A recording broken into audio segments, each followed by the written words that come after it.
Dou graças ao meu Deus por tudo o que recordo de vós, fazendo sempre com alegria súplicas por todos vós em todas as minhas orações, pela vossa cooperação no Evangelho desde o primeiro dia até agora. Estou plenamente certo de que aquele que começou boa obra em vós há de completá-la até ao dia de Cristo Jesus. Aliás, é justo que eu assim pense de todos vós, porque vos trago no coração, seja nas minhas algemas, seja na defesa e confirmação do Evangelho, pois todos sois participantes da graça comigo. Pois minha testemunha é Deus, da saudade que tenho de todos vós, na terna misericórdia de Cristo Jesus. E também faço essa oração, que o vosso amor aumente mais e mais, em pleno conhecimento e toda a percepção, para provardes as coisas excelentes e serdes sinceros e inculpáveis para o dia de Cristo, cheios do fruto de justiça, o qual é mediante Jesus Cristo, para a glória e louvor de Deus. Até aí, meus irmãos. Eu falei até o 13, me perdoem, até o 11.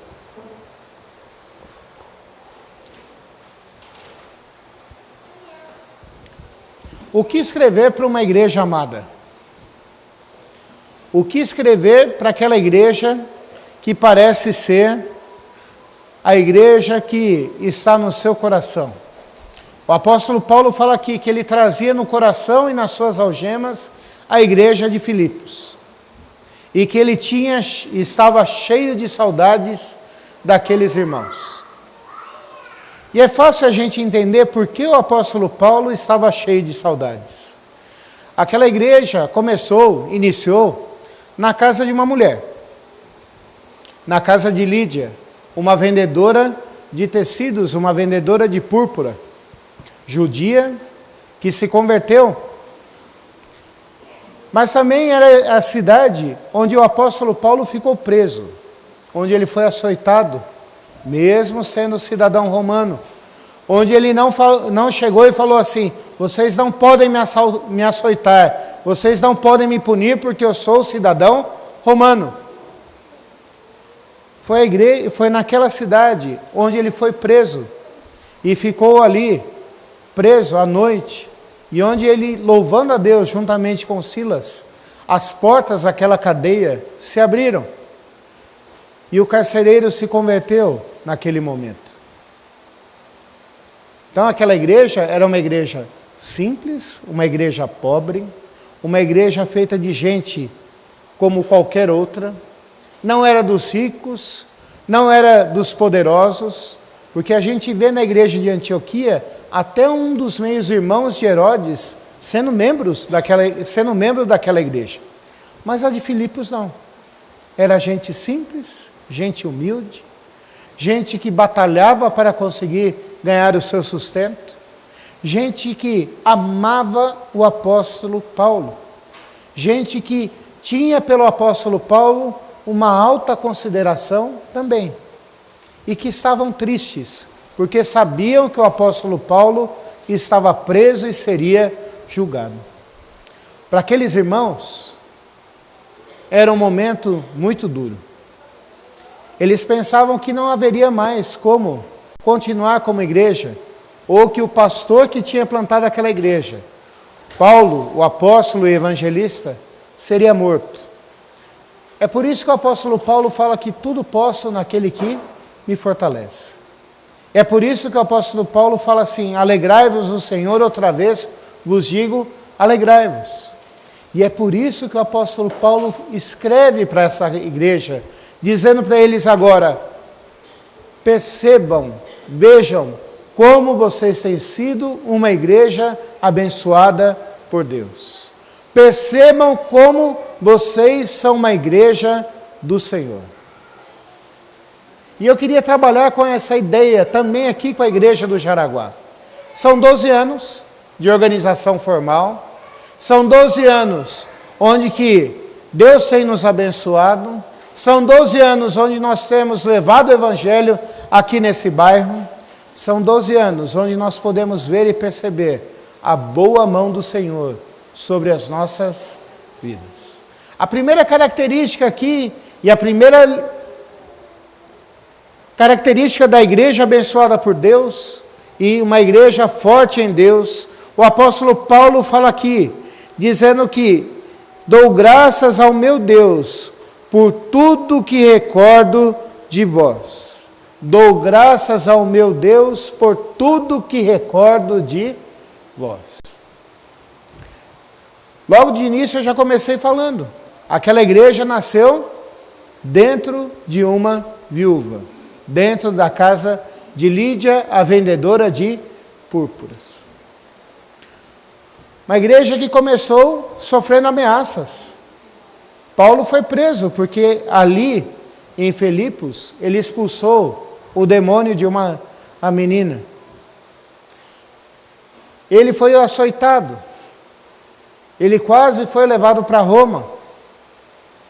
Aquela igreja começou a experimentar desde cedo que se eles não dependessem de Deus e não vissem em Deus a sua maior esperança, era uma igreja que sofreria e desanimaria logo. Eles entenderam que Deus era o seu bem maior, que Deus era o pastor deles e que sustentaria a vida deles. Lembrando de Romanos 8:32, que o reverendo Rosser citou aqui sábado passado. Se Deus deu Jesus Cristo, não nos dará graciosamente com Ele todas as outras coisas? O mais difícil Deus já fez, que foi dar Jesus Cristo por nós na cruz do Calvário. Jesus Cristo morreu, ressuscitou, está à direita de Deus intercedendo por mim e por ti. E porque Ele está lá, nós podemos ter a certeza de que Ele cuida de nós a todo momento e a todo instante. Olhe para trás e lembre-se do que Deus tem feito aqui na igreja do Jaraguá. Hoje nós somos cerca de 110 membros aqui na igreja. 100. O secretário do conselho me corrigindo, 100. Olhe para trás. Veja como começou os pontos de pregação lá no passado. Veja quantas pessoas iam lá. Provavelmente, como todo ponto de pregação presbiteriano, ia uma família ou duas e várias crianças. E várias crianças. Hoje em dia, só adultos, nós somos 100 membros. Quantas pessoas nós não falamos e não olhamos para trás e chegamos e falamos assim, esse aí Deus nunca vai tocar no coração dele. E de repente, não mais que de repente, chega aquela pessoa, começa a aceitar uma visita. Na segunda visita que a gente faz lá, aquela pessoa começa a oferecer um cafezinho. Na terceira visita, aquela pessoa chega e vira para nós e fala assim, eu queria que vocês fizessem um culto aqui em casa. E quando a gente menos espera, aquela pessoa que aos nossos olhos era de coração mais duro, Deus vai lá e toca no coração dela. E ela está presente hoje aqui, pode estar presente hoje aqui. Porque Deus faz muito mais do que nós pensamos ou imaginamos, conforme o seu poder.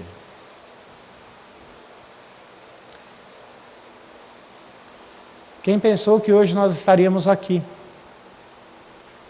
na Isidoro Cambiasse? Quem pensou que a gente sairia lá da Jerimanduba, onde é o Correio hoje em dia, onde nós estaríamos aqui hoje, congregando, sendo abençoados por Deus, louvando ao Senhor. Quantas famílias não foram transformadas? Pense nos filipenses olhando lá para trás, e quando eles se reuniam, eles viram um carcereiro. Quando eles se reuniam como igreja, eles viam o carcereiro. Aquele que um dia tinha açoitado a Paulo, aquele que um dia e era funcionário do Império Romano, agora ali, congregando e servindo a Deus. O apóstolo Paulo olha para trás e fala assim: eu sou grato a Deus por tudo aquilo que Ele tem feito na vida de vocês. Uma igreja precisa ser grata a Deus por tudo aquilo que Ele tem feito na nossa vida. Muitas vezes a gente tem a mania de colocar os problemas na frente. E temos mesmo, faz parte do pecado que habita em nós. Pastor do pecado é. A gente sempre faz a lista dos pontos negativos e para depois tentar fazer a lista dos pontos positivos. Outro dia eu já falei sobre isso domingo passado na abertura da escola dominical. Nós somos rápidos em criticar, mas a gente é devagar, hora que pensa em elogiar e ver os pontos positivos que existem. Olhe para trás e veja o que Deus tem feito na vida da igreja do Jaraguá. Olhe para trás e veja o que Deus tem feito na tua vida. Na tua vida. Seja grato a Deus. Seja grato por aquilo que o Senhor tem feito. Mas o apóstolo Paulo coloca mais uma coisa aqui. No versículo 5 ele fala aqui: pela vossa cooperação no Evangelho, desde o primeiro dia até agora. Essa palavra cooperação aqui tem vários sentidos. O primeiro é claro que as pessoas trabalhavam no Senhor, trabalharam na igreja. Aqueles irmãos de Filipos, mesmo sendo pobres, eles se davam pela causa do Evangelho. Eles evangelizavam, mesmo quando eram perseguidos. Aqueles irmãos, mesmo sendo pobres, levantaram uma oferta suficiente para que o apóstolo Paulo fosse sustentado lá em Roma. Porque hoje em dia a gente vê esse termo prisão domiciliar e a gente estranha. Mas lá no Império Romano já existia a prisão domiciliar. Para quem pudesse pagar uma residência lá em Roma e pudesse pagar o soldo de um centurião, ele ficava preso na sua casa. E aquela igreja levantou dinheiro suficiente para que isso acontecesse com o apóstolo Paulo. Para que Paulo conseguisse uma casa onde ele pudesse morar. Para que eles pudessem pagar o soldo de um centurião. E para que Paulo pudesse ter um pouco mais de conforto até o seu julgamento. Julgamento que, com a graça de Deus, ele não foi morto, né, dessa vez. Uma segunda vez ele foi preso e daí sim foi morto. Mas aquela igreja não fazia só isso. Aquela igreja foi perseguida por causa do nome de Deus. E eles enfrentaram essa perseguição porque eles sabiam que era cooperar porque Cristo os salvou. Eles sabiam que era estar juntos porque Cristo os salvou. E eles continuaram servindo ao Senhor com todas as suas forças. Mas essa palavra cooperação aqui tem a mesma raiz da palavra comunhão que a gente usa hoje em dia. No grego é koinonia, que é uma palavra que os crentes mais antigos já devem ter ouvido de monte. Que quando a gente traduz, a gente sempre fala em comunhão. Aqueles irmãos não só batalhavam pelo Evangelho, cooperavam pelo Evangelho, mas aqueles irmãos também tinham tudo em comum. Era um só coração, porque eles entenderam que Jesus Cristo era o Senhor e Salvador da vida deles. Mas você deve estar perguntando assim: pastor, isso é fácil. O pastor deles era Paulo. Tranquilo isso, pastor. Na sua casa, dê uma olhadinha lá no capítulo 4. Você vai ver que duas irmãs, com um nome bonito aí para quem ainda quer ter filhos, Evódia e Sintique. Né?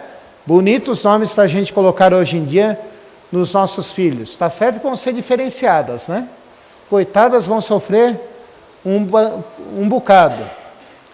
Essas irmãs que cooperaram com Paulo, que ajudaram a Paulo, que trabalharam no Evangelho, brigaram feio. Uma não queria mais nem olhar na cara da outra. E o apóstolo Paulo pede para que um dos obreiros daquela igreja, um dos presbíteros daquela igreja, chegue para elas e convoque elas a deixarem de lado essas coisas, mas que pensem em Cristo. Pensem no que Jesus Cristo fez por elas, que agora elas são um só corpo em Cristo. É o corpo de Cristo, é a família de Deus, é o edifício de Deus. Nós precisamos também, meus irmãos, cooperar e lembrar do que Deus tem feito na nossa vida. Cooperar e andarmos juntos. Hoje em dia a gente é meio esquisito. Nós pensamos que andar junto é ter uma rede social. Nós pensamos que ser amigo é curtir sempre o que a pessoa coloca no Facebook. Nós pensamos que ser amigo é mandar bom dia e boa noite para o irmão. Nós pensamos que ser amigo hoje em dia é de vez em quando puxar o telefone ou o zap e mandar aquele, oi, tudo bem? Não. Andar no Evangelho e ter comunhão com o Evangelho é nós andarmos mesmos. É sabermos como está a vida de cada irmão. Pastor, mas é muita gente, eu não consigo. Tudo bem. Mas se você tiver comunhão com pelo menos 5, já é uma benção. Pastor, eu não consigo cooperar em todas as atividades da igreja. Coopere em uma, coopere em 2. Há cerca de 1 ano e meio atrás, o pessoal que trabalha na Cracolândia convocou todas as igrejas para fazer um trabalho lá num sábado. Foi o reverendo Ricardo Gutierrez lá para fazer o tratamento dentário do pessoal da Cracolândia, foi o pessoal de saúde para fazer atendimento médico, foi o pessoal com roupa, nós fomos lá para evangelizar, e deram uma tarefa para os presbiterianos que estavam lá, que era para limpar a Praça Júlio Prestes. E nós fomos lá limpar a Praça Júlio Prestes. Era uma época que eu estava frequentando a Igreja da Lapa, ainda no processo de restauração. E tinha uma irmã na Igreja da Lapa, que ela tinha acabado de fazer a sua pública profissão de fé. Ela não sabia evangelizar, ela não sabia fazer, não sabia os versículos, mas aquela irmã fez um trabalho com a vassoura, meus irmãos. Pastor, com a vassoura? É. Trabalhar para Deus não é só falar, mas também é servir aos outros. Durante toda aquela manhã que eu estive lá, ela limpou aquela praça e deixou aquela praça tinindo. Pastor, tinindo, o que é isso? Um brilho. Ficou linda. Enquanto todo mundo estava evangelizando lá, ela estava com a vassoura. Se vocês procurarem, tem até uma reportagem do SPTV mostrando aquela irmã, conversando com os irmãos lá que foram catar as coisas, catar os lixos que havia na Praça Júlio Prestes. Trabalhar para Cristo não é pensar só em estar à frente, mas é entender que tudo aquilo que nós fazemos, quer seja comemos ou bebemos ou qualquer outra coisa qualquer, deve ser feita para a honra e para a glória de Deus. Uma igreja tem que ser grata a Deus. Uma igreja tem que andar em comunhão e cooperarmos juntos. Porque quando nós fazemos isso, o corpo de Cristo cresce e pessoas são alcançadas para o Evangelho. Mas o apóstolo Paulo fala uma coisa aqui que é para fazer com que nós pensemos. No versículo 6, olha só o que ele fala. Estou plenamente certo de que aquele que começou boa obra em vós há de completá-la até ao dia de Cristo Jesus. Estou plenamente certo de que aquele que começou boa obra em vós há de completá-la até ao dia de Cristo Jesus. Uma igreja sabe que as forças não vêm dela mesma.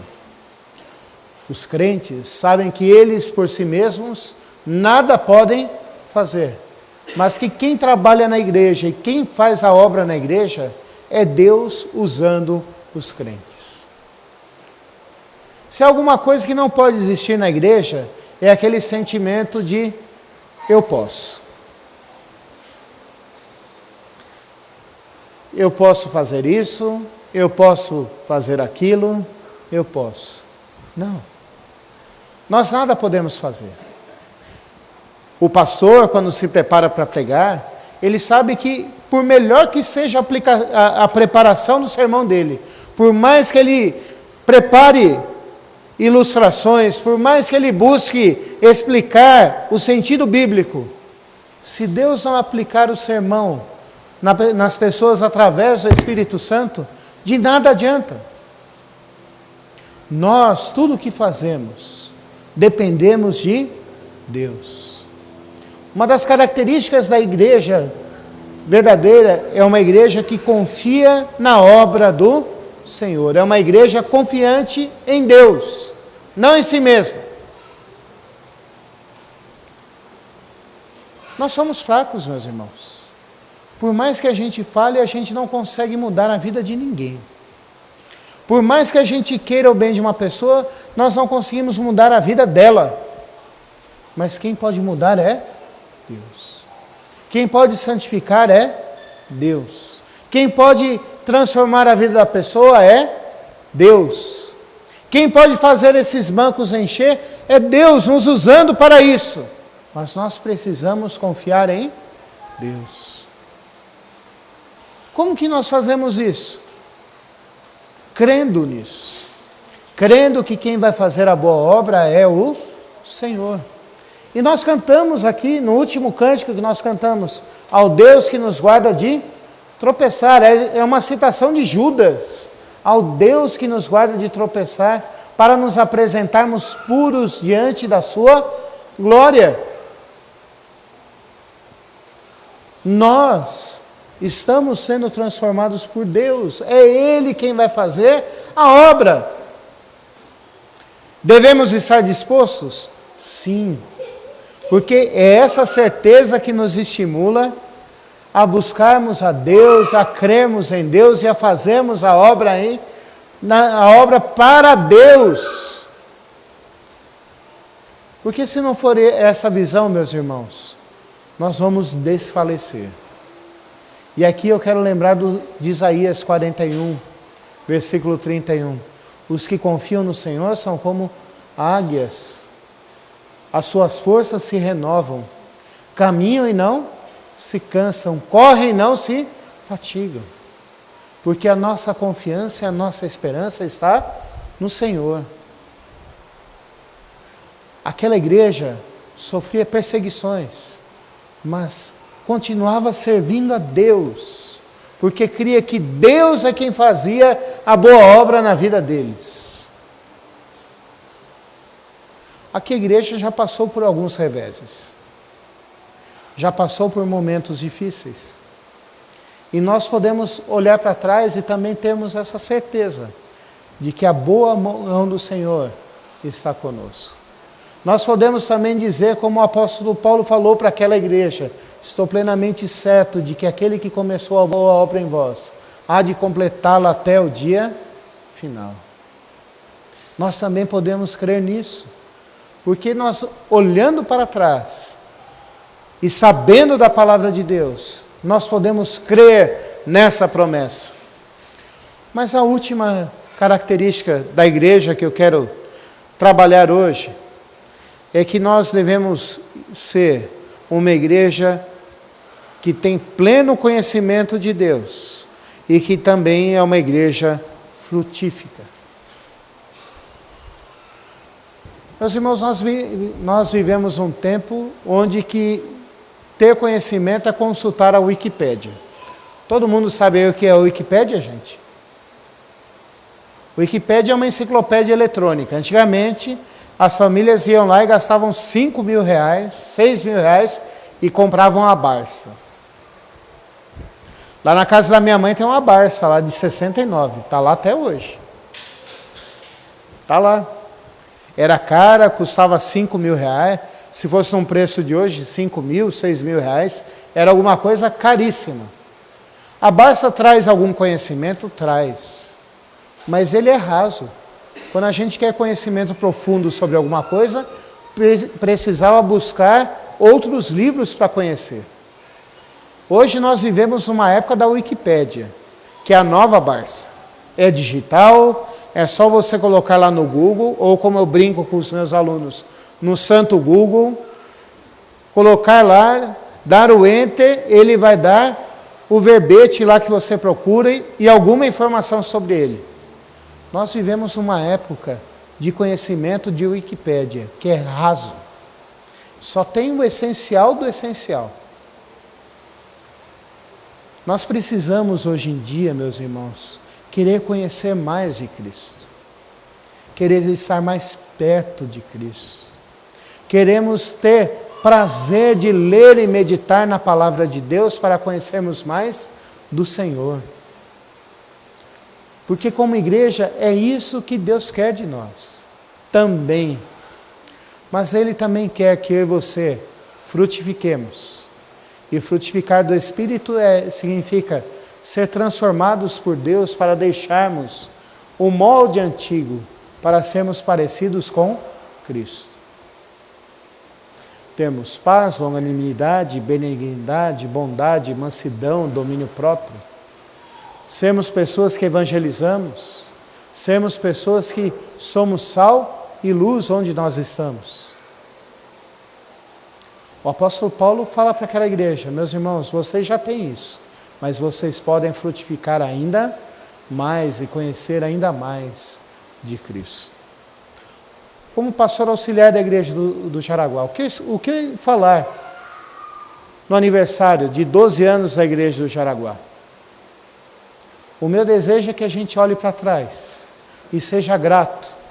E essa gratidão inunde o nosso ser, para que nós possamos juntos continuar trabalhando e tendo comunhão no Senhor.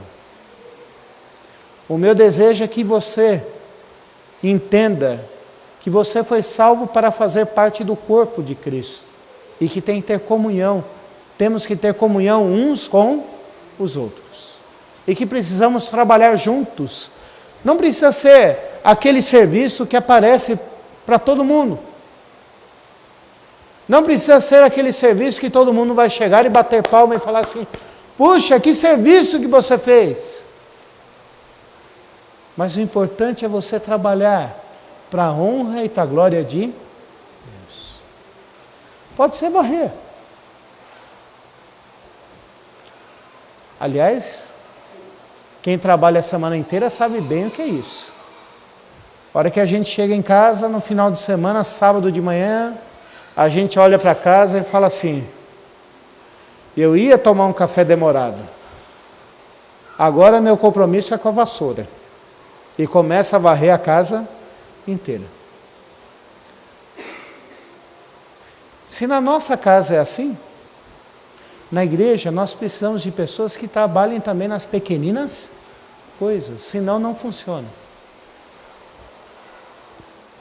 Porque as pequeninas coisas também são para a honra e para a glória de Deus. O que eu espero de você é que você confie que Deus vai fazer a boa obra na sua vida e na vida da sua igreja. Na vida da igreja do Jaraguá. Ah, pastor, eu estou desanimado. Eu estou desanimado, pastor. Eu sei. A gente pode desanimar mesmo. Elias desanimou.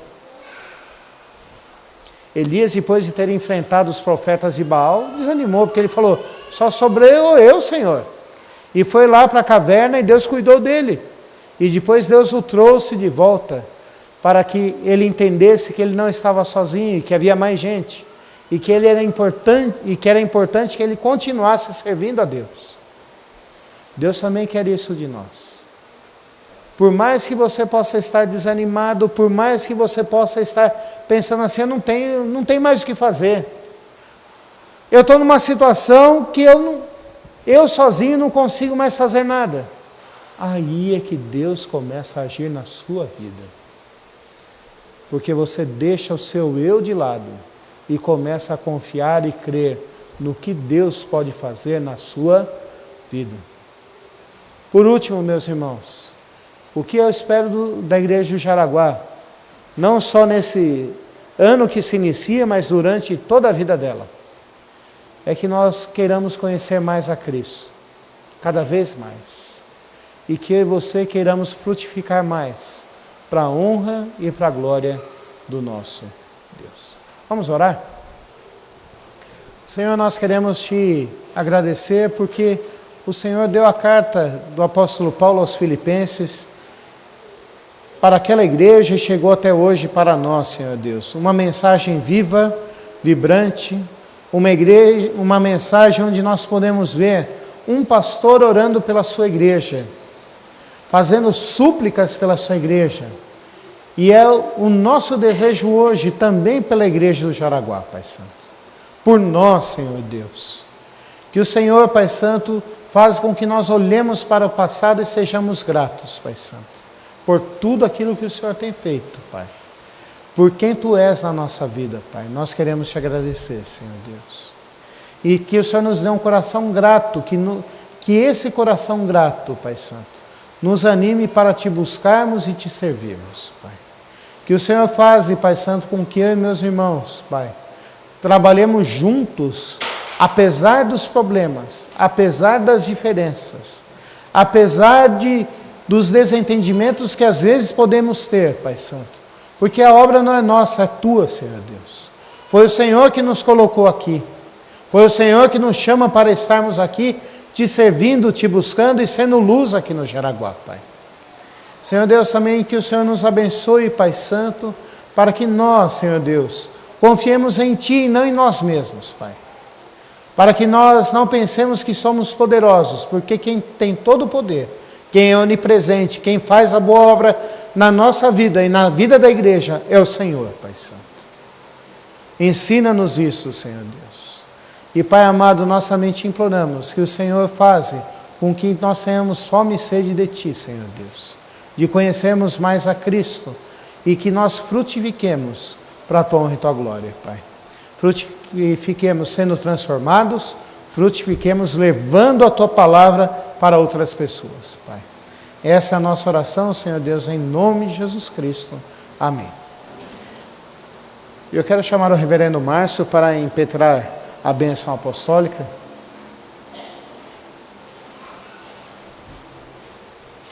E nos despedir com mais uma oração. Vamos orar. Senhor Deus, por tudo o que o Senhor fez e faz e fará nas nossas vidas, nós Te bendizemos e nós Te glorificamos. Amém. No nome do Senhor Jesus. Amém. Despedes agora o Teu povo na Tua paz, na Tua graça, debaixo dos Teus cuidados paternais. Amém. E que, assim que possível, nós possamos nos reunir outra vez para Te cultuar e para Te adorar, de forma aqui no templo, neste culto, com a congregação presente.